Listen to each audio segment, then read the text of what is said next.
कैसे हैं आप लोग जी? अच्छे हैं ना? ठीक है ना? खुश हैं ना? मस्त है ना? हैं? बहुत ही ज़्यादा ज़रूरी एक आपके लिए नोटिफिकेशन है या नोटिस इसको कह लीजिए कि जो हम लोग ऑनलाइन वीडियो ये देख रहे हैं डेली 15 क्वेश्चन का सेट, उसमें संख्याओं को आज हम बढ़ा देंगे, ठीक है ना, ताकि आप और ज़्यादा क्वेश्चन को जल्दी जल्दी टेकल कर पाओ। क्या? तो इसके अंतर्गत हमने क्या बोला है बाबू कि डेली 15 से 25 क्वेश्चन अब इस बार हम कर रहे हैं। 25 क्वेश्चन का एक सेट जाएगा आपके सामने, ठीक है। जो विद्यार्थी क्लास कर रहे हैं उनके लिए भी बहुत ज़रूरी है, जो क्लास नहीं कर रहे हैं उनके लिए भी ज़रूरी है, पुराने विद्यार्थियों के लिए ज़रूरी है, और जो हमसे जुड़ रहे हैं उनके लिए बहुत ज़रूरी है ना बाबू। ये कॉमन ईयर का जो वीडियो है बाबू, ये एसएससी के प्रीवियस ईयर के क्वेश्चन हैं। जो भी इसमें हम कॉन्सेप्ट देंगे ना बाबू, वो पूरा कॉन्सेप्ट आगे के दिनों आपको काम आएगा। आगे की जो भी परीक्षाएं आने वाली रहेंगी उन सब में यही सब कॉन्सेप्ट होगा। इतना ज़्यादा आपको हम बनवा देंगे ना कि आगे जो भी ग्रामेटिकली जो भी कॉन्सेप्ट होता है वो सब आपको मिलता चला जाएगा। एसएससी को निकालने का सबसे अच्छा तरीका क्या है पता है बाबू? उसके प्रीवियस ईयर के सारे क्वेश्चंस को देख लो, ठीक है, वही है जो उसको हेल्प कर देता है। तो वैसे कंडीशन में आप सारी परिस्थिति को समझ रहे हैं ना? सारी परिस्थिति को जब समझ रहे हैं तो आपका क्या कहना होगा बाबू कि किसी भी हालत में हम इसको बढ़िया से टेकल कर लेते हैं। क्लियर? आप इसको करके देखो, ठीक है। बहुत ही खूबसूरत सवाल होते हैं, बहुत ही आसान सवाल होते हैं, बस उसको समझने की देरी होती है। लगता ऐसा है कि हम लोग इसको बहुत टफ मान रहे हैं, ऐसा कुछ भी नहीं है। जो भी हम कॉन्सेप्ट आपको देते जाएंगे वो आपको निश्चित तौर पर एसएससी जो 2021 में CGL, CPO, CHSL, steno, MTS जितने भी परीक्षाएं लेने वाला है, ठीक है ना, सब में ये आपको हेल्प करेगा, ठीक है ना। जो भी कॉन्सेप्ट देंगे वो आपको काम करेगा। फिर आगे के जो भी क्वेश्चंस आपके सामने आएंगे उन सबको आप टैकल कर पाओगे। क्या वो कर पाओगे ना? हैं? मेरी मेहनत को रंग दिखाने का काम आप ही को करना है, ठीक है। यदि हम पढ़ा रहे हैं, इस पर टाइम खर्च कर रहे हैं, तो आप कम से कम इसको लाइक कीजिए, शेयर कीजिए, अपने मित्रों को इससे जोड़िए कि देखिए सर यहाँ इतना अच्छा से डील कर रहे हैं, प्रीवियस ईयर का क्वेश्चन है, अरे यार इसके लिए तुम कहीं और पे करके कर रहे हो, है ना, पैसा खर्च करना पड़ रहा है इसके लिए, और हम आपको यहाँ पर फ्री ऑफ कॉस्ट प्रोवाइड कर रहे हैं, बस इसलिए कि ज़्यादा से ज़्यादा विद्यार्थियों को लाभ प्राप्त हो। और ज़्यादा से ज़्यादा आपको लाभ प्राप्त होगा तो आप ही को फ़ायदा ना है बाबू, कि हमको फ़ायदा होगा। हमको फ़ायदा क्या होगा कि मेरे विद्यार्थी हैं, बस यही सोच के चलना है। आप ही बताओ, क्लियर है मैटर?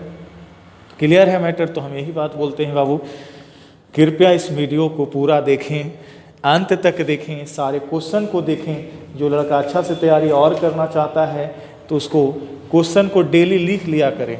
कोई कन्फ्यूजन हो तो आप कमेंट बॉक्स में लिखें, हम उसका पूरा जवाब देंगे। हम जल्द कोशिश में हैं कि यूट्यूब पर लाइव ही आपका क्लास चला दिया जाए, ठीक है। हम जल्द ही सीजीएल के प्रीवियस ईयर के पूरे क्वेश्चन बैंक को ही हम बनवाएंगे, वो भी ऑनलाइन होगा। देखिएगा किस कॉन्सेप्ट से आपको बनवाते हैं, समझिए। और दूसरी बात है बाबू, जो भी विद्यार्थी हैं ज़्यादा से ज़्यादा इससे जुड़ने का कोशिश कीजिए। हमारे फाउंडेशन बैच स्टार्ट हो चुके हैं 1 फरवरी से ही, ठीक है। नेक्स्ट आने वाली भी है टारगेट 21 बैच, उसके बारे में हमने बोला भी है कि एसएससी 2021 में जितनी भी परीक्षाएं लेगा उन सभी परीक्षाओं को टैकल करने के लिए वो हमारा बैच है, ठीक है। वीडियो की क्वालिटी मानते हैं थोड़ी बहुत गड़बड़ है, लेकिन हम इसमें भी डिजिटलाइजेशन की तरफ बढ़ रहे हैं बाबू, ठीक है। जल्द ही पूरा कैमरा और सारे जितने भी चीज़ों का सेटअप है वो आपको प्रोवाइड हो जाएगा, इससे और वीडियो खूबसूरत बन जाएंगे। लेकिन कितना ही वीडियो खूबसूरत रहे, जब तक उसका कंटेंट बेहतर नहीं होगा बाबू, है ना, हम पढ़ा ही नहीं रहे हैं बेहतर, तो खाली डिस डैश करने से क्या आपको देखने में अच्छा लगेगा? क्या उसको देखने से आपको नौकरी मिलेगी? क्या नहीं ना। देखना इसको है जिससे कंटेंट बेहतर हो, है ना, उसी से नौकरी मिलती है ना बाबू। कोई दिक्कत नहीं ना? तो नेक्स्ट आगे बढ़ें क्या? तो आज फिर से हमारे सामने देखिएगा 15 नहीं आज 25, ठीक है। ये धीरे धीरे बढ़ेंगे और आपको पूरा देखना है, ठीक है। जो भी विद्यार्थी इससे जुड़ रहे हैं सब्सक्राइब कीजिए, लाइक कीजिए, शेयर कीजिए। आपके सब्सक्रिप्शन से प्रोत्साहन बढ़ता है कि हम यदि मेहनत कर रहे हैं तो इसको लोग पसंद कर रहे हैं, ठीक है ना। This is my initiation for all of you, please keep watch my videos. Okay, ठीक है। तो मिलते हैं क्वेश्चन से। आज का देखिए बाबू, हमारा पहला क्वेश्चन था, I don't want to lose it, no error. मैं इसे ढीला नहीं चाहता हूँ। ढीला होगा बाबू, देखिएगा ये कंफ्यूजिंग वर्ड है, ये आपका कंफ्यूजिंग वर्ड है। लूज मनी होता है ढीला, और ये खोने का बात हो रहा था, खोना नहीं चाहता हूँ, ठीक है ना। तो यहाँ क्या होना चाहिए था बाबू, टू के बाद ये वाला लूज, लूज मनी खोना। क्लियर है ना। तो देखिएगा ये कंफ्यूजिंग वर्ड के अंतर्गत ये डाल के आपका गलती करवा दिया। यदि इसे आप लूज कर देते तो सही हो जाता। क्लियर है ना बाबू, समझ में आया ना, क्लियर है ना। नेक्स्ट क्वेश्चन देखते हैं। चलिए बाबू, हमारा नेक्स्ट क्वेश्चन है, डोंट गेट पैनिक्ड। सोचिए बाबू थोड़ा सा, इस पोर्शन में गड़बड़ी हो सकती है, नहीं, प्लूरल है तो उससे कोई मतलब ही नहीं था मेरा। डोंट का होना ये क्लेरिफाई करता है कि सेंटेंस जो है वो क्या है बाबू, प्रेजेंट इंडेफिनिट में है। क्या प्रेजेंट इंडेफिनिट में कभी आपने देखा है क्या कि V3 होता है, नहीं ना। यहाँ क्या होना चाहिए था बाबू, पैनिक। क्लियर, हमने पैनिक्ड लिखा हुआ देखा, इस वजह से ये पोर्शन में गड़बड़ी है। उसको सही करने का तरीका भी हमने आपको बता दिया। कोई दिक्कत है, नहीं ना, क्लियर। चलिए नेक्स्ट क्वेश्चन देखते हैं।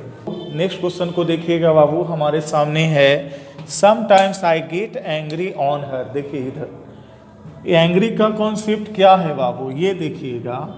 एंग्री मनी होता है क्रोधित होना, इसके साथ हम विथ लगाते हैं जब किसी व्यक्ति विशेष से हम खफा होते हैं। क्लियर।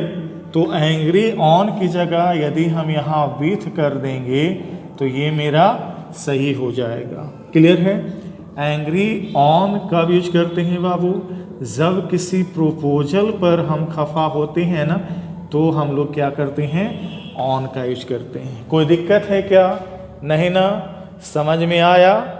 नेक्स्ट क्वेश्चन की तरफ बढ़ जाएं।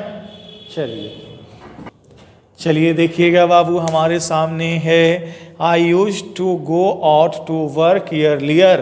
देखिएगा बाबू ये क्या कहता है कि पास्ट की एक्टिविटीज़ को शो करने के लिए, हैबिचुअल एक्टिविटीज़ को, आदतों को दिखाने के लिए, जो हमारी पुरानी आदतें थी उनको दिखाने के लिए यूज टू नहीं, क्या यूज किया जाता है बाबू, यूज्ड टू। क्लियर। तो यहाँ पर हमको क्या करना चाहिए था, यदि हम लोग यूज्ड कर देते तो ये मेरा सेंटेंस सही हो जाता। क्या बाबू, ये मेरा सेंटेंस सही हो जाता। क्लियर है ना, क्लियर है ना। ये कॉन्सेप्ट को ध्यान में रखना है। नेक्स्ट क्वेश्चन देखते हैं।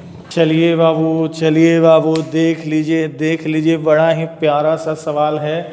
आपसे मजाक हो रहा है, इतना इजी सवाल थोड़े पूछा जाएगा कभी, लेकिन पूछ दिया है तो थोड़ा मजाक ही इसको कहेंगे ना।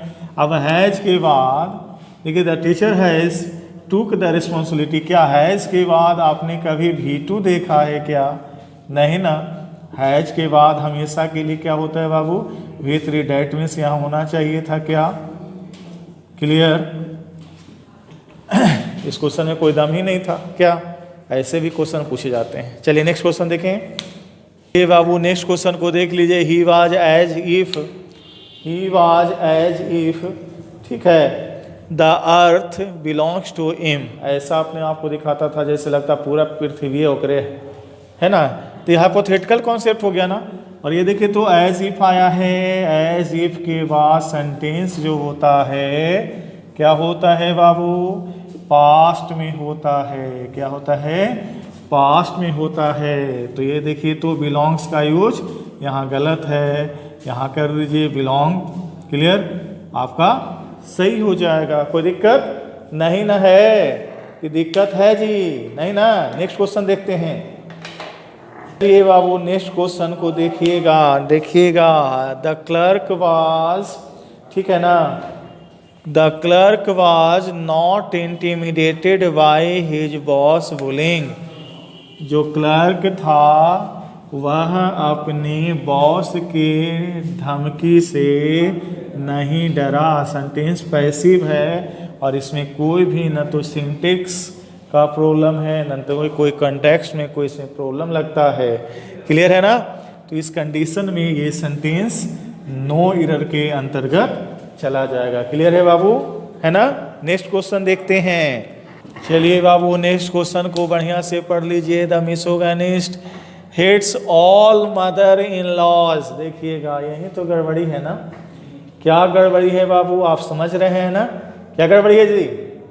गड़बड़ी वही वाला है। ये देखिए गड़बड़ी है कि इस तरह से जब नाउन आता है कंपोजिट फॉर्म में तो जो इसका मेन टर्म होता है उसका प्लूरल बनाया जाता है, ना कि इसका। इनका होना चाहिए था मदर्स इन लॉ। क्लियर? गलती करवाने के लिए मदर इन लॉ लिखा गया, ये गलत है। क्लियर? कोई दिक्कत नहीं ना?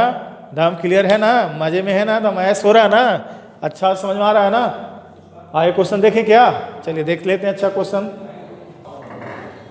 चलिए next question the music concept जो बार बार आपको दे रहे हैं। How to solve the problems लिखा है। ये देखिए तो द प्रॉब्लम्स लिखा है, यही गलती नहीं है क्या? द प्लस सिंगुलर होता है। क्या होता है बाबू? द प्लस सिंगुलर होता है। कौन सा खास प्रॉब्लम भी है ये भी नहीं बताया है, तो उस हिसाब से यदि इसको हम द भी ना दें तो कोई दिक्कत नहीं होगी। यदि प्लूरल में ही रखना चाहते हैं तो यहाँ से द को हटा दीजिए, और यदि सिंगुलर में रखना चाहते हैं तो द लगा दीजिए, यानी इसको प्रॉब्लम्स लिख दीजिए, प्रॉब्लम लिख दीजिएगा, है ना। यदि इसको हम लोग प्रॉब्लम लिख देंगे, समझे, तो ये सही हो जाएगा। क्लियर? The problem. लेकिन आपका मन है कि नहीं सर हम प्रॉब्लम प्लूरल में रखेंगे, ठीक है ना। तो ये क्वेश्चन में देखिएगा प्रॉब्लम खास नहीं, और खास नहीं है तो द का यूज नहीं होगा। तो दोनों तरीके से हमारा इस पोर्शन में ही क्या है बाबू? गड़बड़ी है। क्लियर है ना? कोई दिक्कत नहीं है। नेक्स्ट क्वेश्चन को देखें। चलिए बाबू नेक्स्ट क्वेश्चन को देखिए। बड़ा इजी सवाल है, बहुत ही आसान सवाल है, प्यारा क्वेश्चन है, आसानी से इसको आप बना लीजिएगा। खाली थोड़ा सा आपको फंसाने के लिए बोला। अब इतना इजी क्वेश्चन हो ही नहीं सकता है, बस थोड़ा सा आपको फंसाने के लिए दे दिया गया, फंसिए मत, समझे। देखिए मन को खुश रखिए, रिजल्ट बेहतर आएगा। ये देखिए ऐ जी वॉचमैन है, वॉचमैन माने पहरेदार। पहरेदार को कहेंगे भाई दे दीजिए मेरा ये जगह को खाली कर जाए, वहाँ से रिक्वेस्ट करें ताकि मेरा बच्चा खेलेगा। अरे वॉचमैन है तो ऑब्वियसली उसको ऑर्डर कीजिएगा ना, हे वॉचमैन इसको साफ कर दो, है ना। तो रिक्वेस्टेड की जगह पर क्या करना चाहिए हमको बाबू? ऑर्डर्ड यूज करना चाहिए। क्या यूज करना चाहिए बाबू? ऑर्डर्ड यूज करना चाहिए। कोई बात, कोई दिक्कत नहीं ना? समझ में आया? चलिए नेक्स्ट क्वेश्चन को बढ़िया से हम लोग हैंडल कर लेते हैं, ठीक है। पहले इन सब क्वेश्चंस के जितने भी कॉन्सेप्ट आपको दिए गए, अब कोई दिक्कत महसूस हुआ नहीं ना? कोई भी दिक्कत हो बाबू तो कमेंट दे दीजिएगा, ठीक है ना, उसका जवाब दे देंगे, ठीक है। नेक्स्ट क्वेश्चन देखते हैं। क्वेश्चन हमारे सामने है। नेक्स्ट क्वेश्चन देखिएगा। लास्ट नाइट आई ड्रीम्ड है जी, लास्ट, पास्ट, अगो, प्रीवियस, ठीक है, अस्टरडे, ठीक है। ये सब टर्म लगे रहने पर सेंटेंस मेरा पास्ट में चला जाता है, तो ये ड्रीम्ड की जगह पर हमको क्या कर देना चाहिए बाबू? ड्रीम्ड कर देना चाहिए, नहीं तो ये प्रेजेंट इंडेफिनिट में चला जाएगा ना। तो इसको ड्रीम्ड कर दीजिएगा, सेंटेंस आपका सही हो जाएगा। क्लियर? वीटो में कर दिए तो पास्ट इंडेफिनिट में चला गया। क्या? नेक्स्ट क्वेश्चन देखें। वो नेक्स्ट क्वेश्चन है, soon as the lion saw the deer he began to run after it.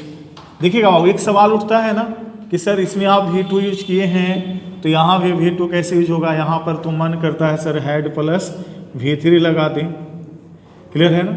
लेकिन कहा जाता है कि पास्ट इंडेफिनिट का एक रूल यह भी है बाबू कि जब कोई घटना रेगुलर वे में एक ही सेंटेंस में, ठीक है, एक ही सब्जेक्ट के द्वारा घटित की जाए तो उसकी सारी घटित घटनाओं को हम लोग पास्ट इंडेफिनिट में लिखते हैं।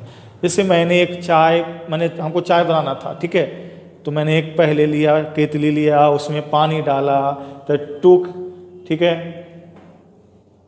वहाँ पर हमने लेने के लिए टूक यूज किया, फिर पानी डाला तो पोर्ड। क्लियर? कहने का मतलब जब एक ही सेंटेंस में बहुत सारी घटनाएं भूतकाल की घटने लगती हैं तो सभी को हम लोग पास्ट इंडेफिनिट में रखते हैं। क्लियर? तो ये पास्ट इंडेफिनिट, इस हिसाब से सेंटेंस नो एरर होगा। क्लियर है बाबू? नेक्स्ट क्वेश्चन देखते हैं। वो next question, the police asked us about our movement on a night of the crime. है जी, ये जनरल नाइट है, खास नाइट नहीं, जिस रात को क्राइम हुआ है। तो खास चीज़ों के आगे क्या लगाते हैं बाबू? क्या लगाते हैं? द। ये आर्टिकल का एक बेसिक फंडा है कि जो चीज़ें खास होती है ना, उन सभी के आगे द का यूज किया जाता है। क्लियर है ना? क्लियर है ना? नेक्स्ट क्वेश्चन देखते हैं। चलिए बाबू, नेक्स्ट क्वेश्चन जो बार बार कॉन्सेप्ट दिया जा रहा है, बार बार कॉन्सेप्ट दिया जा रहा है, एक ही कॉन्सेप्ट है क्या कि जब WH वर्ड लिखा है, ठीक है, यदि उसके तुरंत बाद सब्जेक्ट आएगा तो उस सेंटेंस के अंत में फुल स्टॉप होना चाहिए। और दूसरा बात, जब WH वर्ड हो, क्या हुआ वो WH वर्ड हो और उसके बाद तुरंत आप ऑक्सिलरी वर्ब का यूज करते हैं, तो सेंटेंस के अंत में क्या होना चाहिए? Sign of interrogation. देखिए वहाँ साइन ऑफ इंट्रोगेशन दे दिया है ना बाबू, तो यानी हमको पहले यहाँ पर हैज यूज करना चाहिए था, तब हमको ही का यूज करना चाहिए था। इस हिसाब से ये पोर्शन गलत है। क्लियर है? नेक्स्ट क्वेश्चन देखते हैं बाबू। क्या बाबू? नेक्स्ट क्वेश्चन है, 8 was प्लेजेंट 4 hours लिखा है, drive from Pune to Nashik. एक चीज़ हम आपको कॉन्सेप्ट देते हैं, ये देखिएगा, यदि न्यूमेरिक एडजेक्टिव हो, ठीक है, इसको हम लोग एडजेक्ट कॉर्डिनल नंबर कहते हैं, ठीक है, और प्लस नाउन हो और ये दोनों मिलकर एक कंपोजिट एडजेक्टिव बनाए, क्लियर है ना, या कंपाउंड एडजेक्टिव बनाए, क्लियर, तो वैसे कंडीशन में जो पिछला वाला नॉन होता है वो हमेशा के लिए क्या होता है बाबू? सिंगुलर होता है। दैट मीन्स यहाँ आवर्स की जगह क्या होना चाहिए था बाबू? आवर। सेंटेंस हमारा सही हो जाता। क्लियर? नेक्स्ट क्वेश्चन देखते हैं। देखिएगा बाबू, नेक्स्ट क्वेश्चन है, a senior doctor expressed concern about physicians recommended the vaccine. The vaccine कैसे लिखेंगे? इस वैक्सीन के बारे में जानकारी है क्या कि कौन सा वैक्सीन है? जैसे अभी कोरोना का वैक्सीनेशन हो रहा है ना, तो कोरोना का वैक्सीन लिख देता, कोरोना वैक्सीन लिख देता, तब हम द लगाते। इस वैक्सीन के बारे में हमारे पास जब कोई जानकारी नहीं है तो उसके आगे द का यूज नहीं होगा। ये बेसिक कॉन्सेप्ट है। क्लियर? नेक्स्ट क्वेश्चन देखते हैं। अब वो नेक्स्ट क्वेश्चन देखिएगा, वी हैव डिस्कसिंग। अब देखिए ये हैव लगाए हैं, अब V4 लगाए हैं, गलत है ना। यहाँ पर क्या लगा दीजिएगा तो क्या हो जाएगा? V4 का यूज। ये देखिए सीधा विन लगा दीजिए, सही हो जाएगा। या फिर नहीं मन है तो इसी को कर दीजिए डिस्कस्ड, V3 में चेंज कर दीजिए तो भी सही हो जाएगा। दोनों तरीके से आपका सही हो सकता है। क्लियर? चलिए नेक्स्ट क्वेश्चन देखते हैं। नेक्स्ट क्वेश्चन को देखिए। नेक्स्ट क्वेश्चन है, children enjoy listening to ghost stories specially on Halloween nights. हैं जी, स्पेशल आप लगा दिए, कहते हैं कौन वाला, तो स्पेशली के बाद तो द लगाना ही पड़ेगा। इस नाइट के पहले लगाया हुआ है क्या? हेलोवियन। तो इस नाइट की खासियत है कि हेलोवियन है, तो इसके खासियत के आगे क्या लगाना होगा? द लगाना होगा कि नहीं? और स्पेशली के आधार पर भी हमको यहाँ पर क्या लगाना होगा बाबू? द लगाना होगा। पूरा ज़्यादा पढ़ने की जरूरत नहीं है। क्या? क्लियर है ना? नेक्स्ट क्वेश्चन को देखते हैं। सवाल हो सकता है बाबू, इससे ये सवाल हो सकता है नहीं ना? अब मजाके तो करना है कि वर्क का भी देखिए क्या कर दिया है। वर्क जब अनकाउंटेबल है, क्लियर, अनकाउंटेबल है तो इसका प्लूरल नहीं कर सकते हैं, यानी हमको यहाँ क्या लिखना चाहिए? वर्क्स की जगह वर्क। क्लियर? और मेनी भी नहीं लिख सकते हैं, उसकी जगह पर हमको क्या लिखना होगा? मच। क्लियर?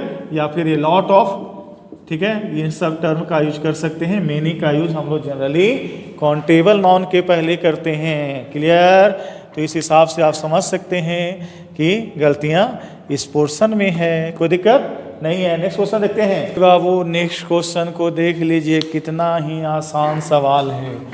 यहाँ बस आपको टर्म समझ में ये वाला नहीं आया होगा, इसको हम लोग गंदगी कहते हैं। तो गंदगी जो होती है अनकाउंटेबल होती है कि काउंटेबल होती है बाबू? आप बता दो क्या होती है? अनकाउंटेबल होती है ना, है। कूड़ा कचरा जो होता है वो ड्रेग्स होता है, वो काउंटेबल मान के चला जाता है और वो हमेशा के लिए प्लूरल होता है। लेकिन यहाँ पर फ्लिप था तो गंदगी है जो अनकाउंटेबल है, तो मेनी के लिए क्या कोई जगह बनता है? नहीं ना। अनकाउंटेबल के पहले क्या लगाते हो बाबू आप? मच। क्या लगाते हो बाबू आप? मच लगाते हो। कोई दिक्कत है क्या? नहीं ना। Next question.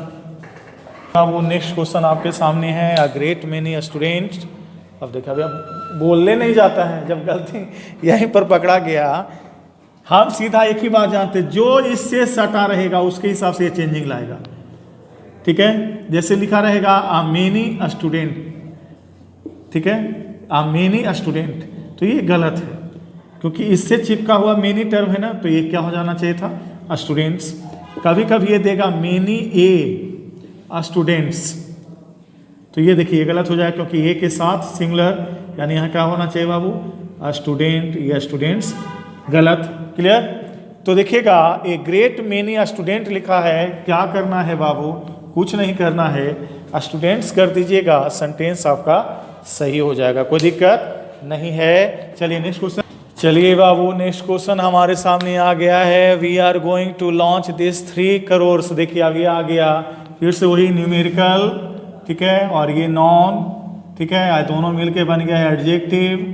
तो इन दोनों के कंडीशन में पीछे वाला जो होता है वो हमेशा के लिए क्या होता है, सिंगुलर, यानी करोड़ को सीधे आप क्या कर दीजिए, करोड़ कर दीजिए, सही हो जाएगा। क्या कर दीजिए, करोड़ कर दीजिए, आपका ये सही हो जाएगा, कोई दिक्कत नहीं ना है। आसान लग रहा है ना, देख रहे हैं एक कॉन्सेप्ट बताते हैं अपने आप दूसरा कॉन्सेप्ट क्लियर होता जाता है। क्या मजा आ रहा है ना, समझ में आ रहा है ना, कोई दिक्कत नहीं ना बाबू। चलिए नेक्स्ट क्वेश्चन देखें। बाबू नेक्स्ट क्वेश्चन देखिएगा। I hope to go to shopping this weekend if the weather permits. Go for shopping होना चाहिए, या फिर गो के डायरेक्ट आप शॉपिंग भी लिखिएगा ना तो भी सही हो जाएगा, और नहीं मन भरता है तो गो फॉर शॉपिंग करते हैं, ना कि go on shopping. Clear, go to shopping नहीं होता है। क्लियर है ना, क्लियर है ना। तो गो फॉर शॉपिंग कीजिए या फिर गो शॉपिंग कीजिए, सही हो जाएगा, कोई दिक्कत नहीं है ना। नेक्स्ट क्वेश्चन देखते हैं। चलिए बाबू नेक्स्ट क्वेश्चन देखिएगा हमारे सामने। The lawyer asked if it was worth to take the matter to court. एक बात बताएं, पूरे मत पढ़िए, इसी को देखिए डायरेक्ट हम बता देते हैं कि बर्थ के बाद हमेशा कोई जिरंड होता है, बस यही कॉन्सेप्ट। पूरा हिंदी हमको नहीं आता है तो हम सीधे क्या कर देंगे, बर्थ टेकिंग। क्लियर, ये मेरा सही हो जाएगा। तो हम ये कॉन्सेप्ट याद रखिएगा। क्लियर, कोई दिक्कत नहीं है।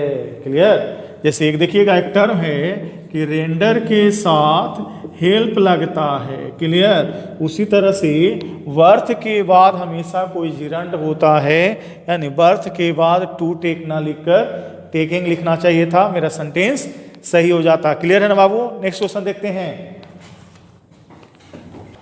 चलिए बाबू नेक्स्ट क्वेश्चन है हमारा। After a carefully investigation we discovered that the house was infested with termites. घर का पूरी तरह से जांच करने पर यह पता चला कि घर जो है बहुत सारे कीड़ों से, टर्माइट्स माने वही दीमक से क्या है बाबू, संक्रमित है। ठीक है ना। तो यहाँ पर हमारा कहना है आफ्टर अ केयरफुली, देखिए तो ए है, केयरफुली है, और ये नॉन है। तो इन्वेस्टिगेशन यहाँ पर क्या है बाबू, नॉन है ना। नॉन के पहले क्या आता है बाबू, एडजेक्टिव आता है ना कि एडवर्ब आता है। क्या आता है बाबू, एडजेक्टिव आता है ना। तो एडजेक्टिव में क्या केयरफुली सही होगा, यहाँ पर लिखा हुआ है केयरफुली, तो केयरफुली तो बन गया मेरा एडवर्ब। तो एडवर्ब तो हम नहीं ना लिख सकते हैं, यहाँ क्या लिखना होगा बाबू, केयरफुल। क्या हो जाएगा बाबू, केयरफुल। यदि हम इस केयरफुली को केयरफुल कर दें तो मेरा सेंटेंस सही हो जाएगा, कोई दिक्कत नहीं ना है। क्या बाबू कोई दिक्कत है तो आप खुल के बोलें, खुल के बोलें, नहीं ना कमेंट करें। देखें हमने आज 25 क्वेश्चन क्लियर कर दिया, समझ में आया ना बाबू। पूरा कॉन्सेप्ट आप इसको यूज करते जाइए, आगे के जो भी एग्जामिनेशंस आएंगे उसमें आपको पूरा हेल्प करेगा। ठीक है, ये आपको पूरा ग्रामर का कॉन्सेप्ट दे रहा है, हर क्वेश्चन पर तो एक कॉन्सेप्ट है ना। यदि हम 25 क्वेश्चन को देखा था हमने तो 25 का रूल भी हो गया क्लियर। ठीक है, और हमको ये भी तो पता चल जाएगा इससे बाबू कि कौन कौन से खास रूल होते हैं जिनका ही यूज करके एसएससी क्या करता है बाबू, क्वेश्चन क्रिएट करता है। तो ये सभी तो आपको हेल्प करेगा, क्या करेगा कि नहीं करेगा। ठीक है ना बाबू, तो आप समझते हैं। ठीक है, अपने लिए सोचिए, अपने एग्जामिनेशन के लिए सोचिए कि किस तरह से एसएससी जब इतना मौका हमको दिया है, बैंकिंग इतना मौका दिया है, और सीईटी लागू होने जा रहा है ना सितंबर से, तो रेलवे भी मौका देगा, वो भी इंग्लिश पूछेगा, तो वहाँ कहाँ जाइएगा आप? तो ग्रामर तो सबके लिए बराबर है क्या? तो वहाँ सब कुछ हम लोग क्लियर करते जाएंगे। ठीक है, कोई दिक्कत नहीं ना बाबू? ठीक है, तो मिलते हैं नेक्स्ट वीडियो में।